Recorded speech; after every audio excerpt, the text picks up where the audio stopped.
কোন বাপের বেটা জন্ম হয় না এই বাংলায় যে মিলাদের মধ্যে যে আমলগুলো আছে এগুলো বেদাত ফতোয়া দিতে। সমস্যা কি আপনাদের? এই ভোট বাজেন কেন?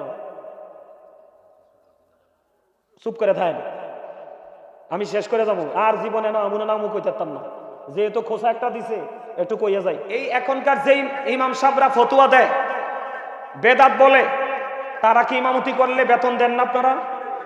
কথা কন। নবীজি এবং সাহাবীরা কি ইমামতির বিনিময়ে টাকা নিছিল? তা আপনি নেন কেন? এটা তো বেদাত। এটা কি? এটা তো বেদাত, আপনি নেন কেন? আচ্ছা আবার আসেন, সভাপতি সেক্রেটারি মোতোয়াল্লি সিরিয়াল করে করে পুরো গ্রামে লিস্ট করা হয়, আজকে অমুকের বাড়ি খাইতে হইব, কালকে অমুকের বাড়ি খাইতে হইব। কথা বলেন না কেন?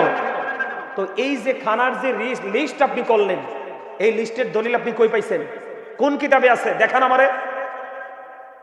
এটাও তো বেদাত। এটার কথা তো আপনি একবারও বলেন না। সমস্যা কি আপনার? ভালো কিয়া পড়েন মিয়া, নিজেও মার মরবে, মুসল্লিদেরকেও জাহান্নামে নিয়ে যাবেন। এবার আসেন, মসজিদে কাতার আসেনি? কথা কয় না। রসুলের জামানায় কিন্তু মসজিদে কাতার ছিল না। কাতার চিহ্নিত করা, লাল নীল কালি দিয়ে চিহ্নিত করা, এটাও তো বেদাত। এটা তো রসুলের জামানায় ছিল না। কই এগুলো বলেন যে এটা বেদাত, এটা মুছাই দেন, এটা দিয়ে করেন না। আমার কথা কি আপনার বুঝতেছেন? মসজিদের পাশে দান বাক্স আসেনি? নবীজির জামানায় কি দান বাক্স ছিল? তা আপনি দান বাক্স লাগাইছেন কেন? এরপরে এইতে আমার ভাই, তারে আমার খুব পছন্দ হয়েছে, অনেক পছন্দ হয়েছে। আমার দিকে তাকান, আপনি যে জোরে আজান দিতেছেন, সারা দুনিয়ার মানুষ আপনার আজান শুনে মসজিদে আসতেছে। নবীর জামানায় তো মাইক ছিল না, ব্যবহার করেন কেন?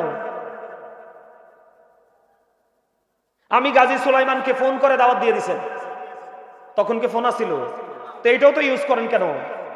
আপনি কোরআন শরীফ চাইছে, কোরআন শরীফ পড়বেন, এটা না করে আপনি তো মোবাইলে চাইতে পারেন আলহামদুলিল্লাহি রাব্বিল আলামিন আর রাহমানির রহিম মালিকি ইয়াউমিদ্দিন, পরে কি পড়ে না? এটা তো বেদাত। এটা সালাম কেন? ব্যাপার কি? রমজান মাসে তারাবি পইরা 50,000 1 লাখ 1.5 লাখ টাকা নিতে কত মজা লাগে, ঠিক কিনা বলেন? আবার ফতোয়া দে তারাবি নাকি 8 টাকা। কথা বল না কেন? তারাবি পড়াইলে হাদিয়া নিতে হবে, 50,000 1 লাখ টাকা নিতে হবে, এই দলিল কই পাইছেন? কেউ? আপনি যে মাথায় টুপিটা পরছেন, এটাও তো রাসূলের সুন্নাহ মোতাবেক টুপি না।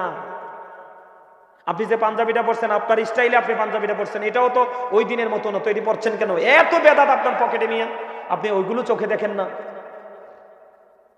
এই আপনারা কি মিলাদুন নবীর পক্ষে না বিপক্ষে? আমার দিকে তাকান, মিলাদ আমাদের দেশে আছে না নাই?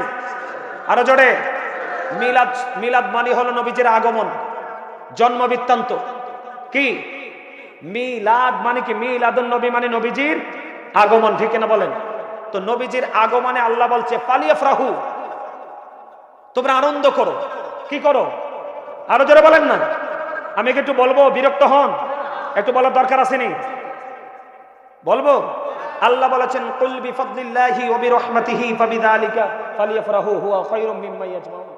আল্লাহর রহমত, আল্লাহর পক্ষ থেকে আমাদের কাছে নিয়ামত আসছে দুইটা, একটা হলো রসুল আর একটা হলো কোরআন। কথা বলেন, কথা বলেন না কেন? রসুল, এরপরে রসুলের কাছে আসছে কোরআন। এই নিয়ামত পেয়ে আমরা কি হব? খুশি হব না? আল্লাহ বলছে ফালিয়াফরাহু, তোমরা আনন্দ উৎসব করো।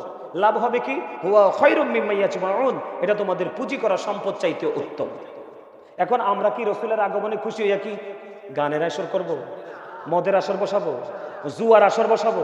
তো কি করব?